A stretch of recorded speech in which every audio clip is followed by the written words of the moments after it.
The call came at 1:37 p.m. I know this because I stared at the caller ID long enough to memorize the time. I was just trying to delay the inevitable by even a few seconds.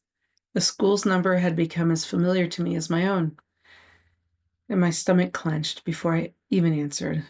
Around me, the office continued its normal Tuesday afternoon rhythm, the tap of the keyboards, the murmur of professional conversations, the occasional laugh from the break room. Normal things. Normal things happening in a normal workplace where people had normal problems. Not me. Miss Del Valle, this is Principal Ramirez again. I'm afraid we need you to come pick up your son, Justin. We need to have a meeting. Same words, different day, same problem. I didn't even bother asking what happened this time. Did it really matter if today he was refusing to go to his special education pullout class or having a meltdown when they changed the schedule without notice or warning? Or did he shut down completely when the fluorescent light above his desk started to flicker or buzz louder? The details changed and the pattern didn't. I'll be there as soon as I can. That's all I could reply. And I'm sure my voice was barely audible. And as I hung up, I felt my boss's eyes before I even saw them. Mr. Carver was standing by the file cabinet, right behind my desk, close enough to have heard everything, and his face wore that familiar expression, a mixture of irritation and disbelief that had become increasingly less disguised over the past few months. And I grabbed my cell phone and I started scrolling through my contacts. My mother, my sister, my neighbor, anyone who might be able to go get my son Justin just so I could keep my job.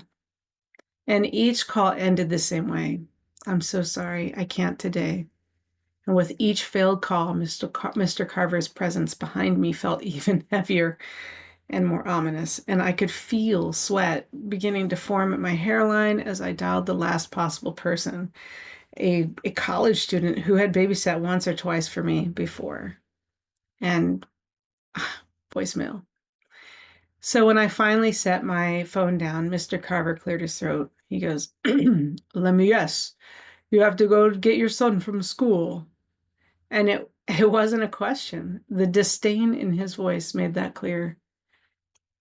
And I wished in that moment I could make him understand that he could see Justin's beautiful mind, his incredible memory for facts about dinosaurs and space, his tender heart when he thought no one was watching. I wished he could understand the crushing weight of being caught between a child who needed me and a job that kept a roof off our heads. But wishes don't pay bills. I'll need the rest of the day, I told him, and I felt a little steadier, or I sounded steady. I don't have a sitter. He reached for the leather-bound notebook he carried everywhere, flipping it open with deliberate slowness. When you come back tomorrow, he said, not looking up as he wrote something down, we'll have a discussion. We'll be having a discussion with HR. 3 write-ups. That's what I already had in my file. And this would make 4. So company policy was pretty clear about what happened after the 4th. I nodded, not trusting my voice, and just began gathering my things. My hands moved automatically, while my mind raced ahead to impossible calculations. Well, I think, how many weeks of unemployment benefit would I qualify for?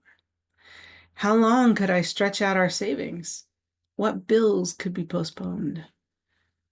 As I drove to the school, my vision was blurred by tears, and not because I was about to lose my job, though that terror sat heavy on my chest, but because I knew in my heart something was deeply wrong with the entire situation. When I arrived at the main office, the secretary gave me a sympathetic look that contained equal parts of pity and relief that it wasn't her child causing problems. And she picked up her phone. Justin's mom is here. The principal would like to speak with you, she said, setting down the receiver, but he's finishing up with another meeting. Probably some others. Poor mom. Can you wait about 15 minutes? So I nodded, sinking into one of the hard plastic chairs lining the wall. Justin's at recess right now, she added, and he'll be heading to his resource room after that. Do you want me to have someone go get him? No, I said, a thought suddenly forming. I'll go to the resource room and I'll wait for him there. We can come back for the meeting with the principal afterwards. She looked slightly surprised, but buzzed me through the security door.